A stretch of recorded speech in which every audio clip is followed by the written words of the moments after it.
key thing about bareknuckle boxing. Sometimes you have to condition your hands, you know, on the bag.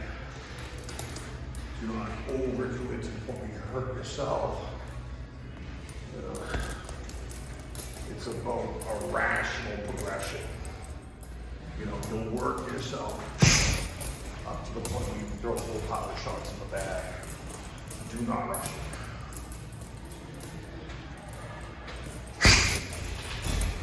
That was the old bare-knuckle boxing vertical fist. The modern version, down, is overall more efficient, but there's still places for that. There are still places, you know, for that vertical fist to slip in. The kickboxer, Peter Harry, a lot of times, like, a guy will be playing that real tight glove approach, and and he'll just lock into his straight, and like the guy is kind of expecting to catch it. The vertical fist, it kind of just slips right through that guy, then where the guy's expecting his gloves to catch it. And also the vertical fist,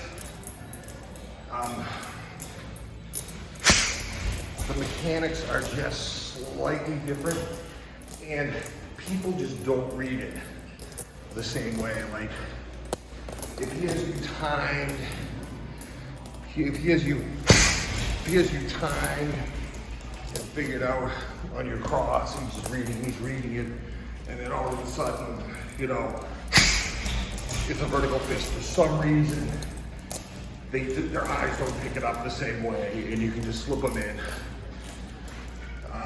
Mechanically, one issue with it is I am blown away by how much of a difference getting hit going from here to here is. It doesn't seem like it would be that much, but if you actually spar with it, this to this is a huge number of punches you eat that just for some reason, it doesn't even make sense, but like,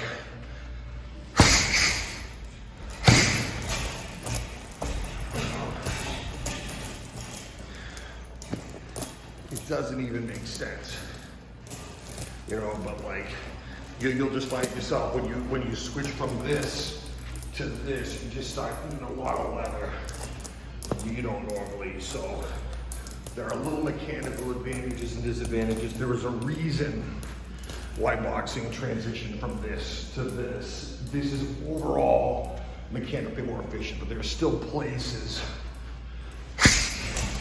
for the traditional bare-knuckle vertical punch. Do you use it as a cleanup sometimes, like Kovalev? Like, he'll knock somebody out with a jab sometimes, like that, like a vertical 1-2-1. Yeah. You know, I've seen some of the stuff. I have not seen that specifically. He does some really brilliant creative stuff. So I'll have to kind of look that up. Or if you just link it to me. You know, I study all the masters. I study everything.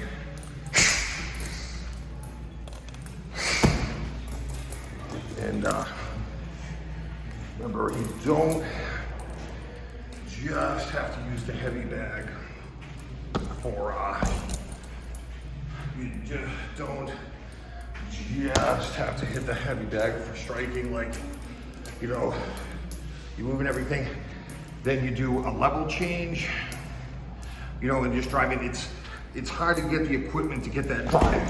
You don't always have power, you know, but it gives you the feel for it.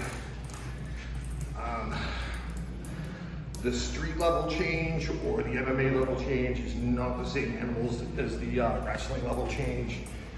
You do not need to get that low.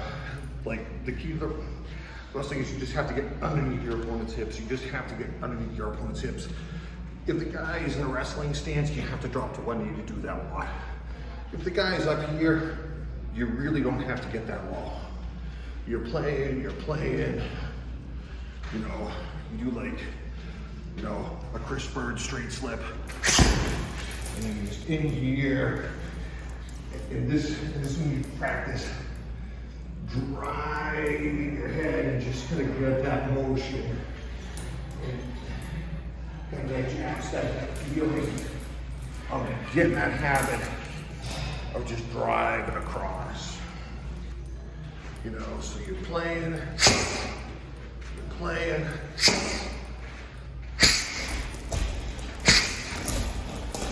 know, you're playing around.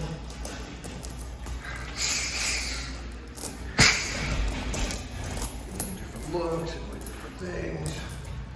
You know, that straight comes at you. You know, and you're just not practically gonna have a training partner around often enough. You're not gonna have a training partner around often enough to do the amount of drilling you want to do to just get that down. So this is a good thing.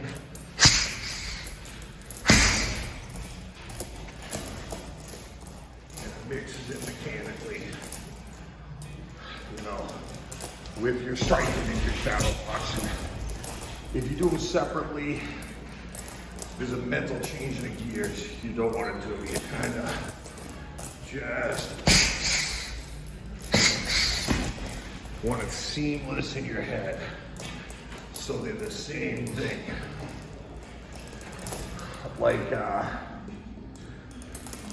early MMA was like, you know, you're using your boxing combinations to set up your wrestling, chain wrestling combinations. Modern MMA is more, they're the same thing. They're all flowing together. It's not boxing to wrestling. It's one and the same. Like, you know, if you have like you know, lead hand hook where you chop down, you know, you kind of just chop it down and go over the top. Wow, you chop down, you already have a level change. You're already there, just take advantage of it, you know? And any position, like boxing bobble weave, like I'm using a defensive motion to load up a power punch.